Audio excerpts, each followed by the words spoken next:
Ici Justine de Madagascar. Aujourd'hui, j'ai une question rien que pour vous. Connaissez-vous le jonc de mer? Et si oui, si vous en aviez entre les mains, qu'en feriez-vous? Eh bien sur ce, nous allons tout de suite visiter l'atelier de Madame Lintou. C'est parti! Bienvenue à tous! Avant de commencer la vidéo, nous vous invitons, si ce n'est pas déjà fait, à vous abonner à notre chaîne.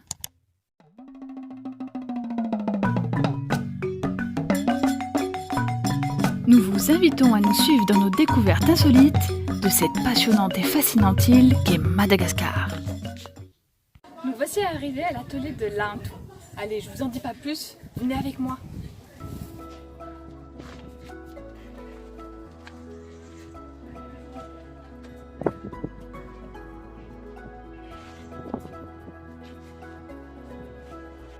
Aujourd'hui, nous allons découvrir le travail de plein de petites mains douées qui transforment ça en panier. Extraordinaire, non?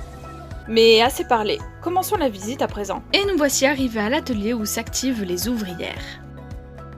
Avec des tout petits apprentis en cours de formation. Et si nous commencions par le commencement? Tout d'abord, d'où viennent les joncs de mer? Ils viennent entre autres de Belalinde, qui se situe à 12 km de Tuliar. Ceux-ci sont transportés en charrette tirée par des zébus ou par des cyclopousses. Les joncs de mer seront directement stockés dans l'atelier. Mais quelle est donc la première étape de la confection? Tout d'abord, on commence par la fabrication du moule selon les dimensions fournies par le client.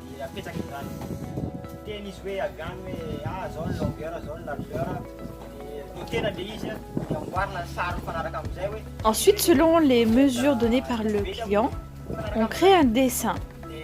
Et ce dessin, on le présente au client, savoir s'il correspond bien à ce qu'il désire. Une fois que le moule est fabriqué, on fait quand même un essai. Tout d'abord, savoir s'il est possible de réaliser l'objet à confectionner avec.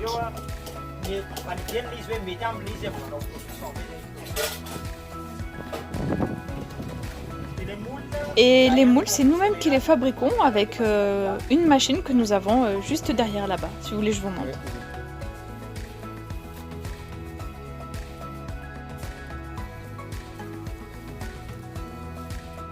Et c'est donc avec cette machine qu'on fabrique par exemple ce genre de moule. Donc là ici c'est pour la fabrication d'un panier.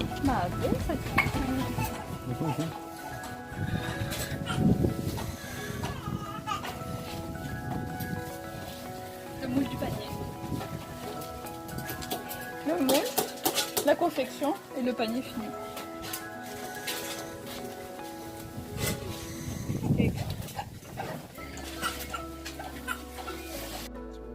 Nous passons à présent à la deuxième étape, le tissage.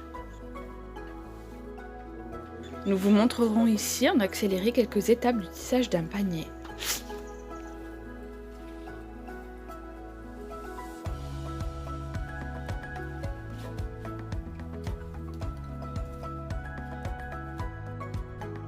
A noter qu'en moyenne, une ouvrière fabriquera environ 3 paniers dans la journée, pour une journée de 8 heures de travail.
Vous remarquerez que pour cette étape, très peu d'outils sont nécessaires.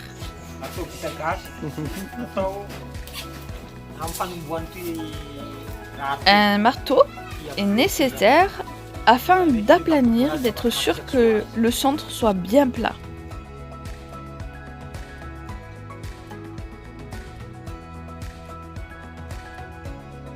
Bien sûr, il faut également un ciseau.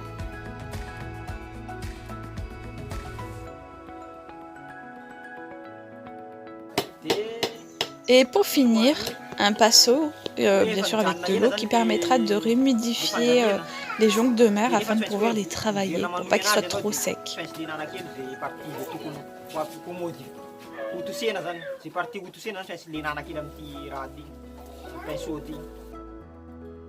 Pour revenir au tissage, bien sûr les façons de tresser seront différentes selon l'objet à confectionner, mais ainsi que les dimensions. Bon, je vous en montre quelques exemples.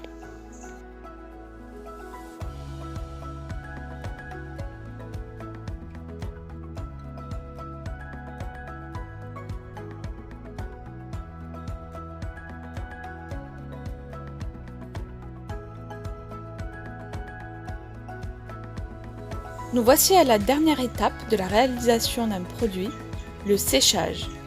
Et oui, pendant 24 heures, on va devoir laisser sécher, surtout pas au soleil, mais dans un endroit assez aéré.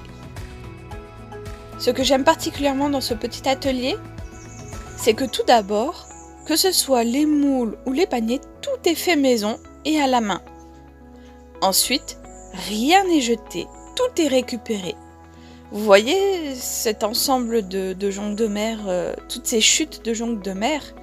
Eh bien, celles-ci vont être rassemblées dans ce tonneau, fait sur mesure également, fait maison.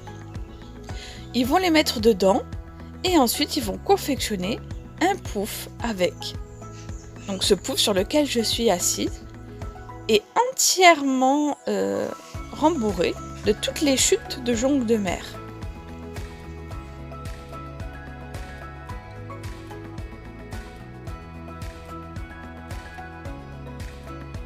Nous tenions à dire un grand merci à Madame Lante et toute son équipe de nous avoir reçus au sein de leur atelier et d'avoir pris le temps de nous avoir tout expliqué.